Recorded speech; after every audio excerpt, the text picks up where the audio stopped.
What's up everyone and welcome back to the MMA Zone. Today, let's get started with Daniel Cormier questioning the Chimaev-Diaz booking. Earlier this summer, the UFC made headlines when they announced a welterweight scrap between streaking prospect Khamzat Chimaev and Stockton superstar Nate Diaz. Although news of the fight was quick to begin trending, many believed it was going to be a one-sided affair for Diaz in the final fight on his UFC contract. While the fight seemed like one with little upside for undefeated Khamzat Chimaev, who was entering the fight after defeating former welterweight title challenger Gilbert Burns earlier this year, UFC President Dana White informed media members going into UFC 278 that should Chimaev emerge from his fight with Diaz victorious, he would be getting the next welterweight title shot. Unfortunately for the All-Stars MMA standout, with Leon Edwards' stunning upset in the closing minute of his headlining clash with Kamaru Usman, his potential title shot will likely have to wait until after Edwards and Usman square off for the third time. UFC Hall of Famer Daniel Cormier spoke this week on his 3 Rounds with DC podcast to discuss the unique position that Chimaev finds himself in. He explained that going into UFC 278's main event fight between Usman and Edwards, all Chimaev had to do was earn a win over Diaz in September. Now, with the UFC seemingly content to let the Usman-Edwards trilogy play out, Chimaev will likely need one more big win at welterweight before securing himself a title shot. So then that leads to the question, what is this fight for? I feel like for Diaz, this fight's for legacy. I feel like for Chimaev, this is just another scalp on his resume. Because I don't know if this win necessarily puts him closer than he already is to a championship fight. Although Chimaev has a lot to lose in the fight, so does Diaz. In what will be his final fight with the promotion, the TUF5 winner will look to not only cement his legacy, but also increase his value before potentially testing free agency. When the pair step into the octagon next month, who do you have winning? Give us your predictions in the comment section down below. Up next, Nate Diaz trolls USADA during drug test. Ahead of Nate Diaz's UFC 279 showdown with Khamzat Chimaev next month in Las Vegas, the UFC veteran was visited by none other than the US Anti-Doping Agency. While most fighters begrudgingly give the required sample to the collector who was waiting before then turning to social media to complain, Nate Diaz had a different strategy. The Stockton superstar decided to take to Instagram Live to give fans an inside look at his day. Unsurprisingly to many of those who tuned in, Diaz was smoking weed with some of his friends. What nobody could have predicted, however, was the USADA employee who was sitting on the couch waiting for the younger Diaz brother. Diaz can be heard on the video explaining that the USADA employee wouldn't leave his house because he hadn't provided enough of a urine sample. In screen captures that were posted to Twitter following the event, Diaz can be seen enjoying a smoke while the USADA employee sits in the background. Diaz captured the moment, smoking weed with USADA. It's a new day and age. Diaz, of course, is referencing the fact that in 2015, his older brother Nick was infamously suspended for 5 years by the Nevada State Athletic Commission after it was discovered that he had marijuana metabolites in his system during his UFC 183 main event showdown with Anderson Silva. While many in the MMA community were quick to point out how harsh the 5-year penalty was, that wasn't the only penalty given to the older Diaz brother.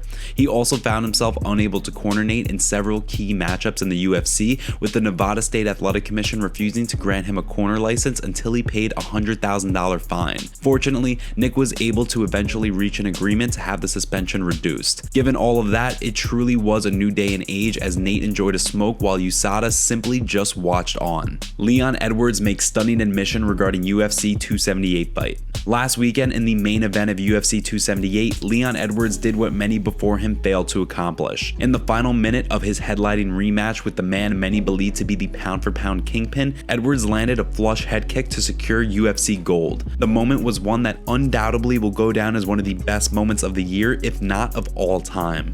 Throughout the course of the fight, Edwards found success but was unable to build on it.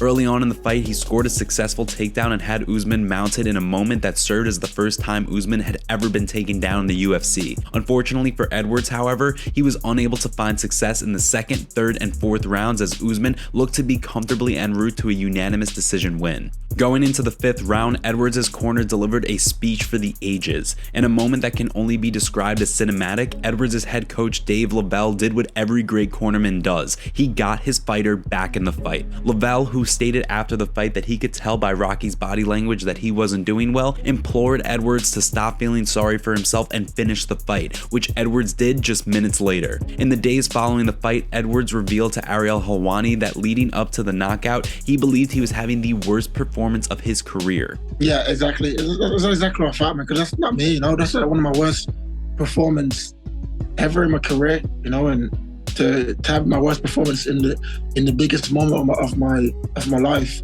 it's hard to explain how you feel mentally. It's like come on, how is this playing out like this?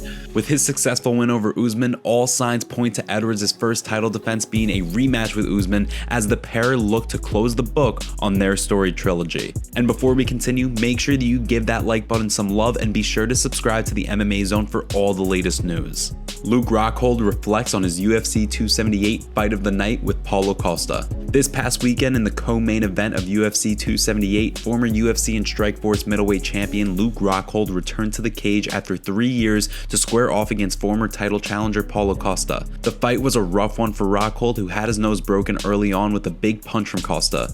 Despite that, the former middleweight champ showed an incredible amount of toughness as he continued to press forward, willing to eat 2 shots in order to land one of his own. After 3 hard-fought rounds, Rockhold found himself on the wrong end of a unanimous decision. In his post-fight Octagon interview with longtime commentator Joe Rogan, Rockhold explained that he was too old to continue to fight and he was retiring. Immediately, fans began to sing their praises of Rockhold, retelling stories from throughout the course of his career, from Strikeforce all the way to the UFC. In the days following the fight, Rockhold spoke to Ariel Helwani to reflect on the fight and his career. He explained that he needed the fight to prove something to himself, and even though he may have left Salt Lake City with a loss on his record, he was still proud of his performance. I'm happy with myself. I proved it to myself that I'm still better than the best of them. After all these years and coming back at that percentage of me, and I can still do what I did, I'm better. I'm better than that. I'm good. I'm good with it all. You're at peace with it. Yeah, I did it, brother. Rockhold began his professional MMA career in 2007, quickly finding himself on the Strikeforce roster as he picked up impressive wins over fighters far more experienced than him, such as the Ultimate Fighter finalist Jesse Taylor. Rockhold went on to win the Strikeforce middleweight championship by defeating famed grappler Ronaldo Souza, defending the belt twice more, then joining the UFC where he eventually won the middleweight championship. On the heels of Rockhold's retirement, give us your favorite moments from his career in the comments section down below. And now for the breaking news. Joe Rogan on his podcast went off on UFC fighters saying they're cheating their weight during fights. Then he went on to say that the powers at UFC don't listen to him about it. Do you agree with Joe Rogan? Should the UFC add more weight classes? And I think it's also cheating. I think it's sanctioned cheating. You're not 180. You're not. You're pretending. You're pretending you're fighting at 185 pounds. You're fighting at 220. That's what you are. You're 220. You just dry yourself out to 185 for the briefest amount of time possible. You hop on the scale early, and then they scientifically rehydrate you up to a healthy level. To dehydrate yourself to the point of literally on death's door 24 hours before a fucking cage fight is crazy. You wouldn't go out and party 24 hours before a cage fight. You wouldn't do any of the things that could deplete your body the same way dehydration does. But yet we allow it. And not only do we allow it, we expect it. It's dumb. It's dumb and it's avoidable. And it's one of the biggest dangers in the sport. If you just structured the weight classes and ran hydration tests to make sure that guys are competing in a weight class that is actually their frame, that actually fits them, that can be done. Make it happen. Nobody wants to listen to me, man. I brought it up with the powers that be. There's a lot of things that I bring up that they go, yeah. No, we can't. But they could. And unfortunately, I think it's going to take a tragedy. And, we've had people die overseas. I've seen people on death's door. Last up, Demetrious Johnson reclaims one flyweight championship with spectacular knockout. This weekend, former UFC flyweight kingpin Demetrious Mighty Mouse Johnson met ONE FC flyweight champion Adriano Moraes in the cage for a highly anticipated rematch. The fight was an incredibly back and forth one early on as Moraes appeared to have Johnson rocked before then beginning to fade as a result of the pace and pressure from Mighty Mouse. Going into the championship rounds, it looked as though Johnson could be down on the judges' scorecard. However, that proved to be a non-factor for the MMA legend as he landed a massive right hand in the fourth to drop Moraes Marias. Seizing the moment, Johnson patiently pressed forward before launching a flying knee that connected flush and put Marias to sleep. Following the fight, Johnson spoke in his post-fight interview to explain how he was able to avenge the loss to the significantly larger Marias, saying, It was a great fight against Adrian Marias.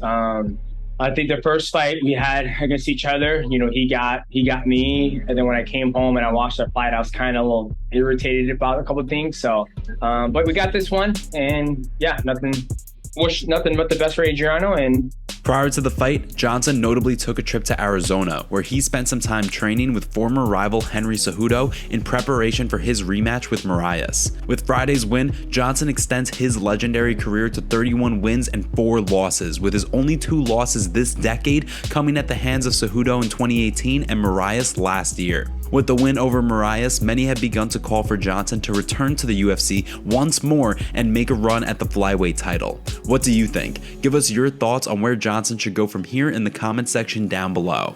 Thanks so much for joining us today. What do you make of what's going on in the fight world? Make sure to like this video and subscribe to the channel to stay up to date on all the latest news from the MMA Zone. See you next time.